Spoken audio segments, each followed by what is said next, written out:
वंदे मातरम साथियों, आज का ये इम्पोर्टेंट वीडियो नव वर्ष का पहला वीडियो है।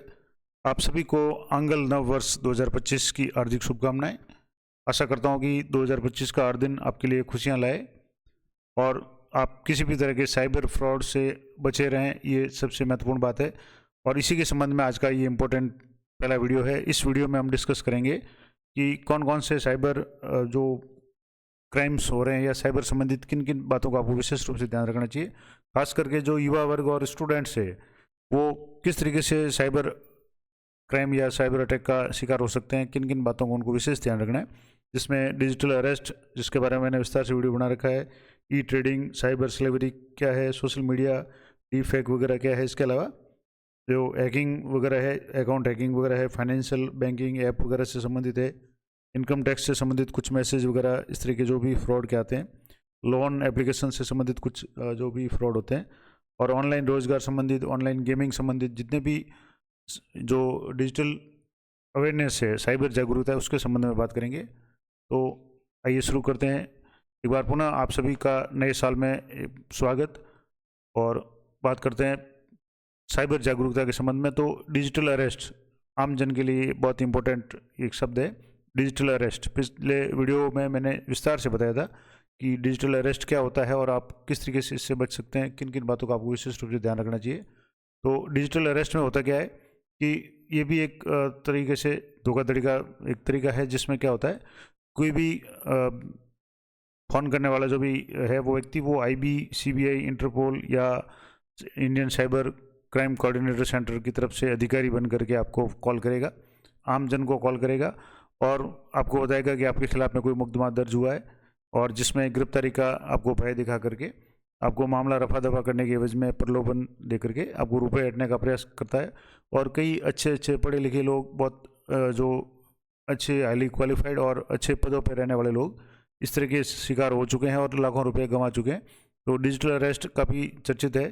तो इसके द्वारा इसमें फिर क्या होता है कि अगर पीड़ित है, जिसके पास इस तरह का फ़ोन आता है, वो अगर आनाकानी करता है तो जांच और सुरक्षा एजेंसियां जैसे आईबी, इंटेलिजेंस ब्यूरो है, सीबीआई, इंटरपोल या इन तरह की जो भी फर्जी नाम से उनको डिजिटल दस्तावेज तैयार करके उनके व्हाट्सएप वगैरह पे भेजे जाते हैं, नोटिस भेजे जाते हैं, गिरफ्तारी वारंट भेजे जाते हैं और उन्हें 24 घंटे के अंदर जवाब देने के लिए कहा जाता है या उनको विशेष स्थान पर बुलाया जाता है। और इस तरीके से व्यक्ति इतना दबाव में आ जाता है कि वो अपने ही घर में एक तरह से अरेस्ट हो जाता है, न किसी से बात कर पाता है और अपना जो भी खास करके पेमेंट है, पैसे वगैरह है, वो ट्रांसफ़र कर देता है और इसका शिकार हो जाता है। इसको कहते हैं जो साइबर या डिजिटल अरेस्ट। अब इसमें साइबर ठगों द्वारा डिजिटल जाली दस्तावेज में जांच एजेंसियों के लोगों के जाली हस्ताक्षर करके उनको पॉस्को एक्ट में है या चाइल्ड पोर्नोग्राफी में या आईटी एक्ट से संबंधित अलग अलग धाराओं के अपराधों का भय दिखा करके उनके साथ साइबर धोखाधड़ी करते हैं। तो आपको ऐसी अगर कोई स्थिति है तो आपको जो भी अगर अननोन कॉल वगैरह है तो उनसे आपको सावधान रहना है। विशेष रूप से अनजान जो भी नंबर है उनसे ज़्यादा बात भी नहीं करें, अपनी जानकारी शेयर नहीं करें। अब इससे कैसे बचाव कर सकते हैं? तो पहला सा उपाय है कि इस प्रकार के कॉल प्राप्त होने पर घबराएं नहीं। अगर आपके पास कॉल आता है तो आप उसको कॉल को काट दें, और आपको लगता है कि या बार बार आपके पास कॉल आ रहा है और संदिग्ध लग रहा है तो आप उस कॉल को ब्लॉक कर दें। ब्लॉक करने के बाद भी आपके काफ़ी हद तक उसमें फ़ोन आने वैसे बंद हो जाएंगे। इसके अलावा कॉल की सत्यता की जाँच करें, और आपको जानकारी नहीं है तो आप अपने जो भी साथी वगैरह है, जो भी अपने पास में कोई भी जानकार व्यक्ति है, उनसे संपर्क करें। आप अकेले ही इसको नहीं करें और टेंशन में नहीं आए।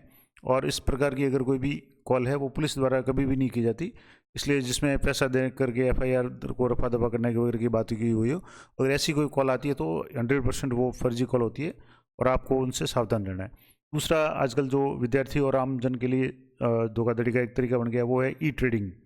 आजकल आपको पता है सारे चीज़ें, आप घरेलू चीज़ों से लेकर के मोबाइल तक, लैपटॉप वगैरह कुछ भी आप है ऑनलाइन आप खरीद सकते हैं। विभिन्न प्रकार के प्लेटफॉर्म है, उस पर आप कर सकते हैं। तो ऑनलाइन ट्रेडिंग कोर्स में है, सेमिनार है, शेयर बाजार में मेंटरशिप प्रोग्राम के जरिए पीड़ितों को या खास करके युवाओं को, विद्यार्थियों को लुभाया जाता है। और इसके लिए व्हाट्सएप या टेलीग्राम जैसे सोशल मीडिया प्लेटफॉर्म के साथ लाइव प्रसारण का आप इस्तेमाल कर रहे हैं, और सेबी पंजीकृत एपीआई के कर्मचारी या सहयोगी बन करके आपको एप्लीकेशन डाउनलोड करने के लिए प्रेरित करते हैं। आपको व्हाट्सएप पे, टेलीग्राम वगैरह पे एप्लीकेशन भेजते हैं, और एपीके फाइल है वो आप कभी भी किसी भी व्हाट्सएप वगैरह या किसी भी सोशल मीडिया पे शेयर की हुई फाइल है, आप उसको उस सॉफ्टवेयर को आप अपने मोबाइल में इंस्टॉल नहीं करें। जो भी आपको इंस्टॉल करना है सॉफ्टवेयर वो आप प्ले स्टोर से करें ताकि वो वेरीफाइड होगा।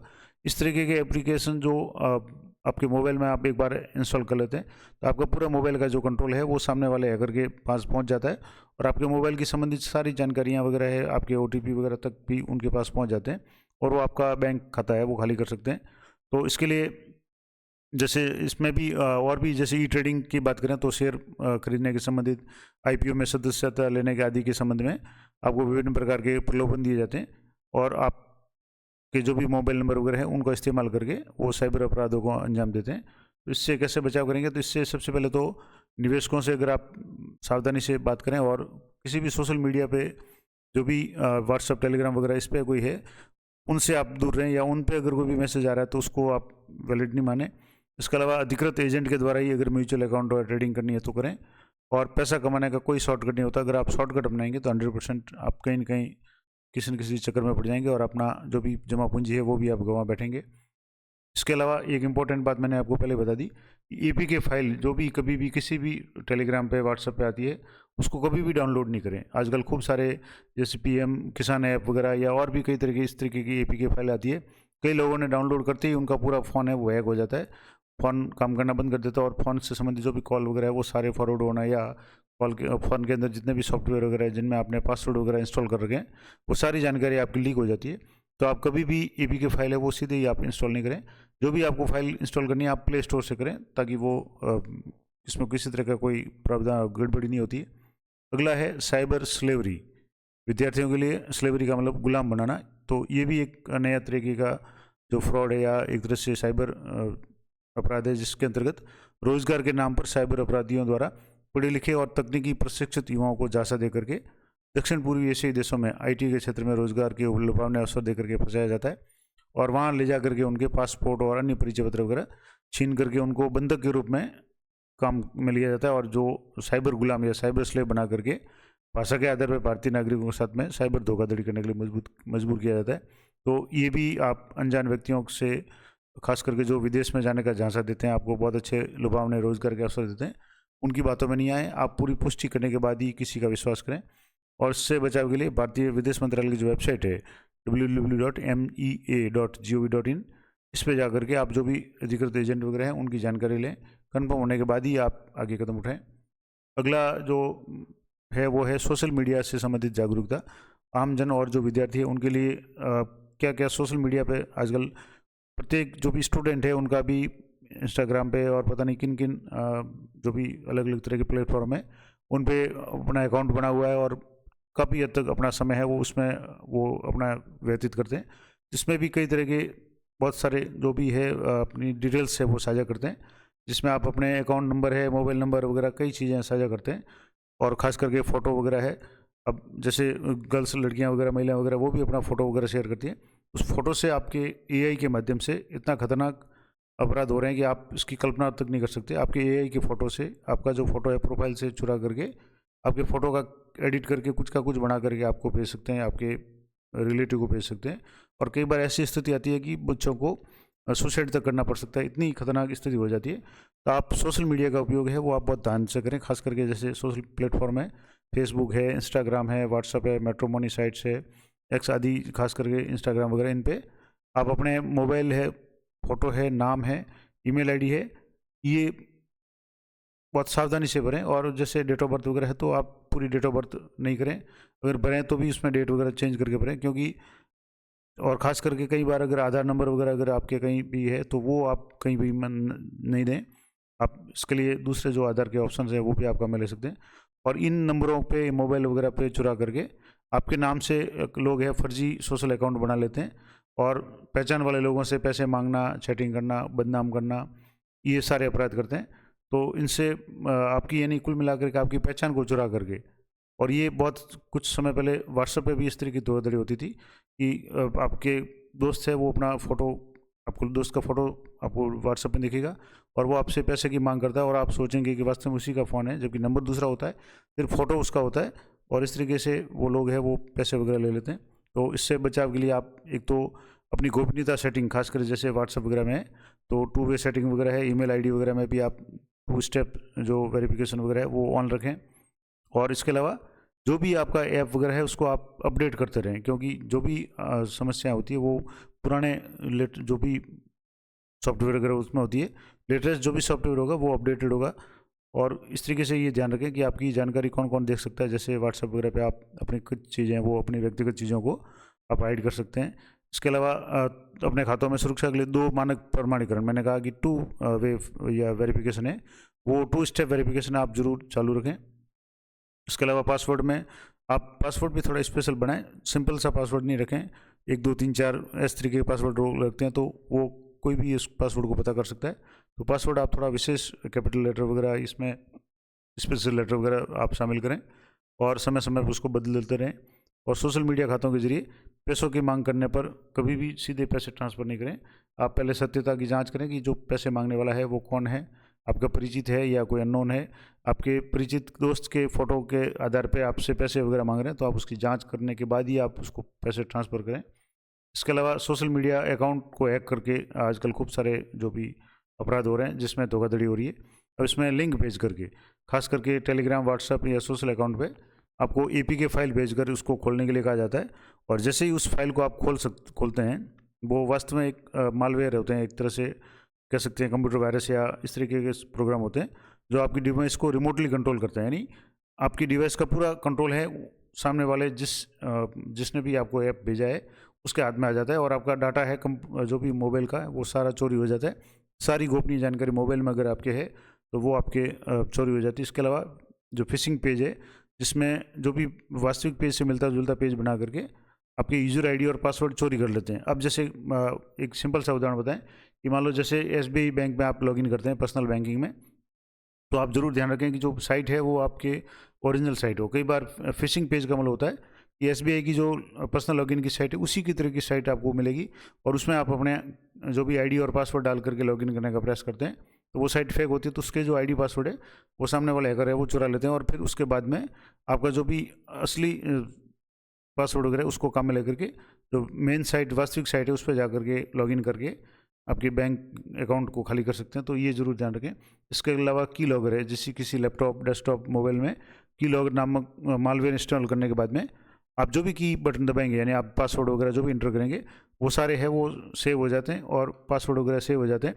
तो कभी भी आप जैसे क्रोम वगैरह में आप कभी कोई भी काम करते हैं तो उसमें ऑप्शन आता है कि पासवर्ड सेव का, तो जो भी सेंसिटिव पासवर्ड है जैसे बैंक के हैं, खास करके सोशल मीडिया के, बैंक के वगैरह, वो पासवर्ड आप ऑटो या सेव वाले ऑप्शन में नहीं रखें क्योंकि उसको कोई भी हैक कर सकता है। तो अब ये आप थोड़ा ध्यान रखें। और कोड मांग करके किसी भी अनजान व्यक्ति को कोई भी OTP अगर आपके पास मांगता है तो आप कभी भी किसी को कोई भी OTP नहीं दें, खास करके अनजान व्यक्ति को। जो भी है आप अपने पास में सामने रख करके कोई भी काम करें तो आपके इस तरीके का बचाव हो जाएगा। इसके अलावा अब इसमें कैसे बचाव कर सकते हैं कि जो भी आप लिंक पे क्लिक करें पहले उसकी वैधता की जांच करें कि आपको APK फाइल या कोई भी लिंक भेजा है वो सही है या नहीं, ऑथेंटिक है या नहीं है।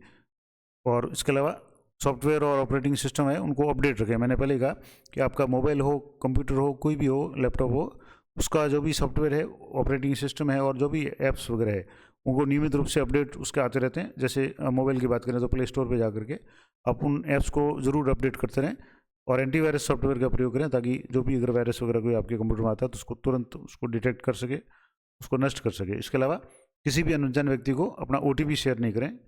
एक और इम्पोर्टेंट जो साइबर अपराध या धोखाधड़ी का है वो है डेटिंग ऐप और साइट।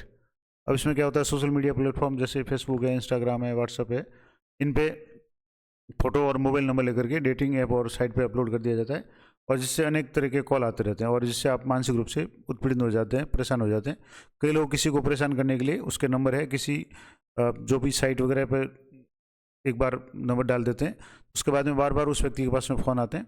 तो ऐसे में आपके अगर अननोन नंबरों से अगर कॉल आती है तो आप संदिग्ध कॉल पे या तो ध्यान नहीं दें या आप उनको ब्लॉक कर दें। और कोई आपको संदिग्ध परिस्थिति वगैरह लगे तो आपको तुरंत जो भी पुलिस या साइबर क्राइम है उससे संपर्क करना चाहिए। एक और इम्पोर्टेंट जो आजकल सबसे ज़्यादा धोखाधड़ी हो रही है वो फाइनेंस के संबंध में हो रही है, बैंकिंग के संबंध में। बैंकिंग फ्रॉड या फाइनेंस संबंधित जो धोखाधड़ी है जिसमें आम जन भी शिकार हो रहे हैं और विद्यार्थी विशेष रूप से हो रहे हैं। अब इसमें जो सबसे पहला तरीका है वो OTP पिन कोड के नाम से, कि कोई भी अनजान व्यक्ति आपके OTP आपको मांगता है और आप सीधे OTP उसको दे देते हैं और आपके खाते में से पैसे कट जाते हैं। तो कभी भी किसी भी अनजान व्यक्ति को अपना OTP नहीं दें। बैंक वाले कोई भी व्यक्ति या बैंक का कोई भी कर्मचारी आपके पास में कभी भी ओटीपी वगैरह नहीं मांगेगा। अगर कोई ओटीपी मांग रहा है तो 100% वो फर्जी व्यक्ति है।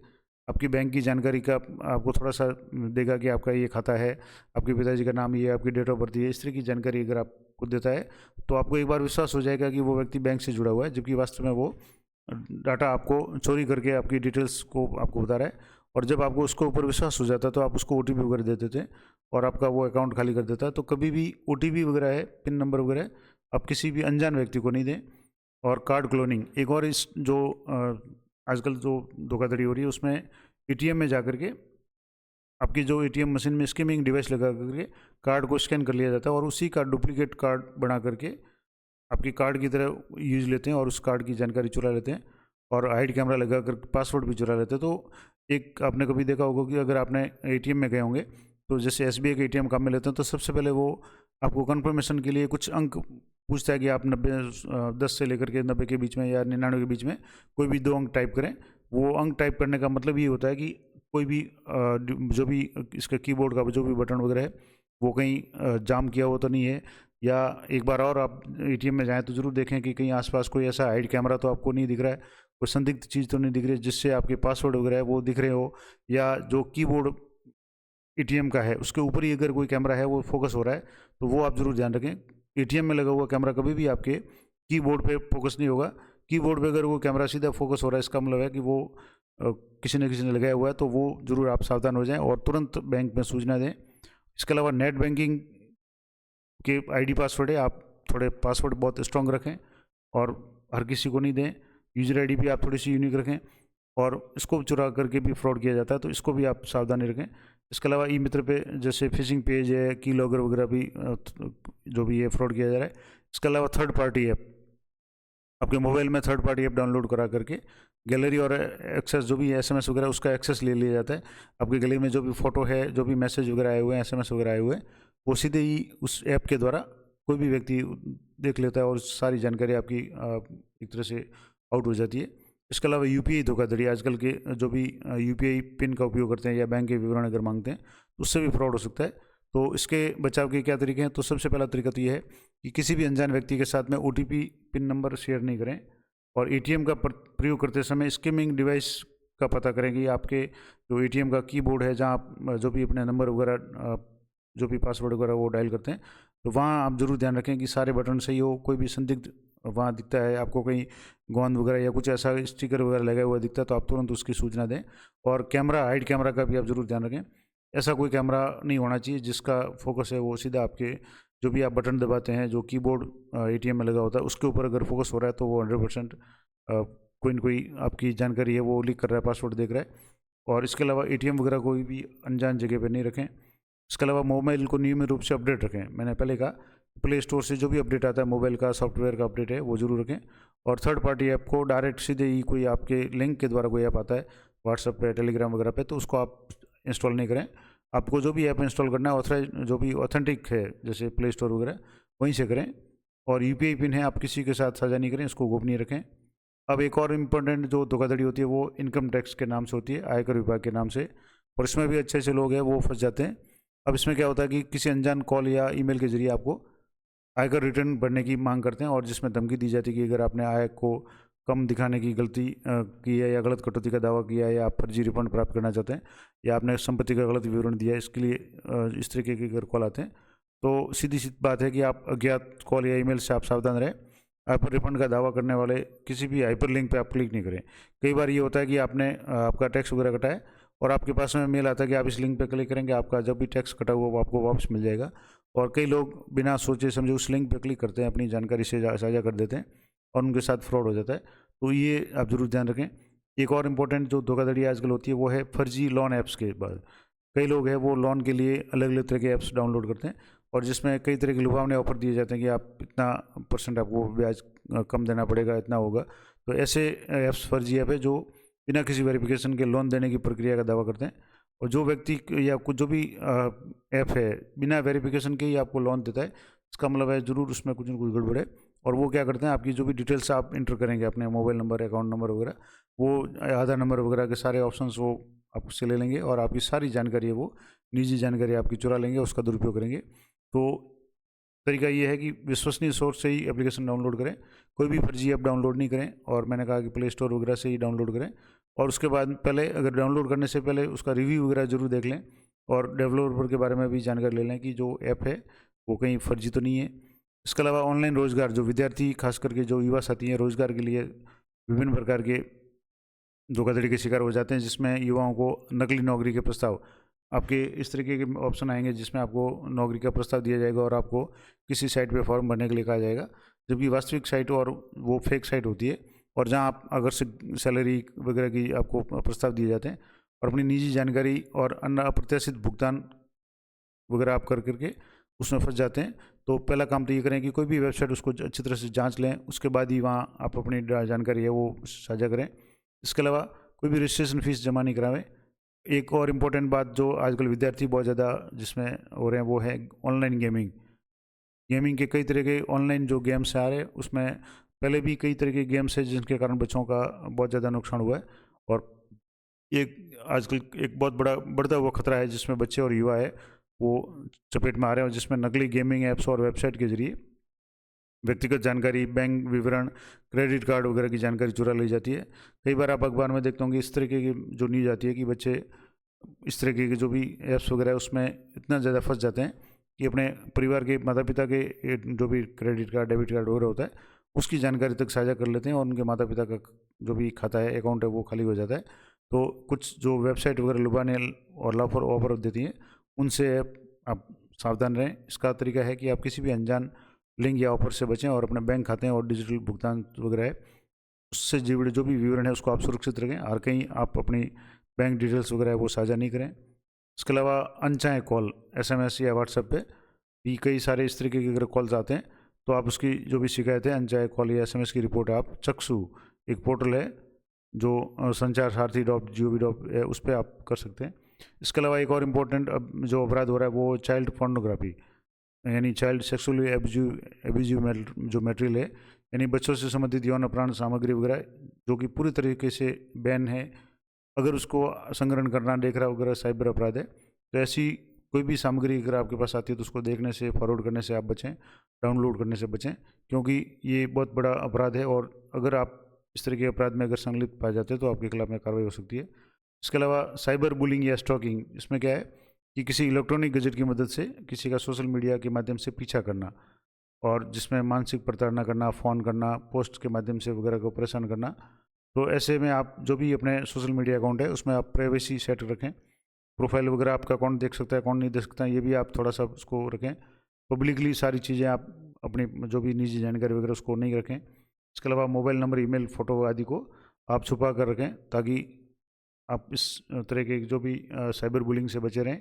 इसके अलावा ऑनलाइन सेक्सटॉर्शन, ये भी आजकल वीडियो कॉल के जरिए अपराधी द्वारा पीड़ित का वीडियो बना करके उसको काट छाट करके उसमें अश्लील कंटेंट जोड़ करके उससे पैसों की मांग की जाती है, और इसमें भी कई लोग हैं वो फंस जाते हैं। तो सीधी सी बात है कि अनजान नंबर से अगर आपके पास में कोई वीडियो कॉल आता है तो आप उसको उठाने से बचें, और आपको अगर मान लो उठा लिया और आपको थोड़ा बहुत भी संदिग्ध लिखता है तो उसको आप फ़ोन को काट दें, कॉल को काट दें, और अपना मोबाइल डाटा है एक बार ऑफ कर दें ताकि आपके पास वीडियो कॉल आना बंद हो जाएंगे। और अनजान नंबर से वीडियो कॉल उठाने के उपरांत कैमरे पर अंगूठा लगा करके रखें ताकि आपकी जो भी इमेज वगैरह है वो सामने नहीं जाएगी। तो ये कुछ इंपॉर्टेंट जानकारियाँ थी जो आपको बहुत ज़्यादा ज़रूरी है नए साल में आपको ध्यान रखना है, क्योंकि जो जो टेक्नोलॉजी बढ़ रही है उसमें अपराध भी बढ़ रहे हैं, और AI का ज़माना है। AI में आप जिसको पता है कि आपको आर्टिफिशियल इंटेलिजेंस के मामले में आपका फ़ोटो अगर किसी के हाथ में पड़ जाए तो उस फोटो को आपको क्या क्या क्या कुछ का कुछ बना करके आपको पेश कर सकता है। तो बहुत ही सावधान रहने की ज़रूरत है। फिर भी अगर आपके साथ कोई ऐसी घटना हो जाती है जो साइबर अपराध की स्टडी में आती है तो एक टोल फ्री नंबर है, साइबर क्राइम हेल्पलाइन के नंबर है 1930, यानी 1930 1930। इस पर आप कॉल करें, और साइबर जो वेबसाइट है cybercrime.gov.in, या अपने नज़दीकी पुलिस स्टेशन या साइबर क्राइम के पुलिस स्टेशन लगभग हर ज़िले में या हर बड़े कस्बे में खुल गए, तो वहाँ जाकर के अपनी रिपोर्ट दर्ज करावें। और आप घबराएं नहीं, आप जो भी अगर आपके साथ ऐसा कुछ होता है तो आप तुरंत संबंधित को सूचित करें। तो ये थी पूरी महत्वपूर्ण जानकारी जो मैंने आपको बता दी कि इस नए साल में आप किसी भी प्रकार के साइबर फ्रॉड से, साइबर अपराध से बचे रहें, यही आशा है। और एक बार पुनः आपको आंगल नव वर्ष की हार्दिक शुभकामनाएं। चैनल पर बने रहें। वीडियो और जानकारी अच्छी लगे तो उसको लाइक करें, ज़्यादा से ज़्यादा लोगों के साथ में शेयर करें, सब्सक्राइब करें।